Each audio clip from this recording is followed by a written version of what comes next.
Привет, yana keldi o'sha bezbet qoq abetda qo'ltig'i terlatib hovli supuramiz qizlarjonlar.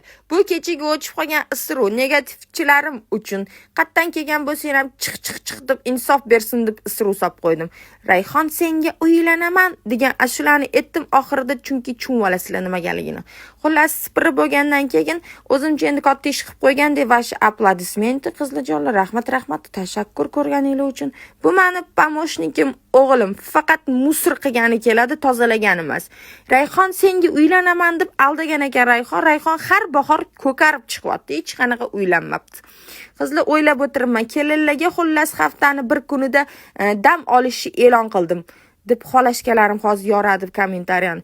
Yog'ini yoqqa, bu yog'ini bu yoqqa tiqib ketganim uchun tez ovqat qilishga o'tib ketdim. Qop-qora qozonni qalbim toza zato. Go'sht suyedan golli qilishdan boshlaymiz ishni qizlarjonlar. Qizib turgan yog'ga go'sht bilan piyozni solib odamni asabiga tegasizlar. Shunaqa qilib qizartirib tashlaymiz qizlar.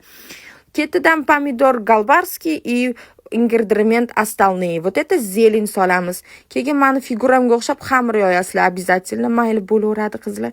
Keyin mana xamir solganinglardan keyin rangi g'alati bo'lib qolar ekan, bilmadim nimaga. Xullas qizlarjonlar, ovqatim shunaqa chiroyli chiqdi, o'zimga o'xshab chiroylikkina, shilingina, yoqimli ishtaha tugadi.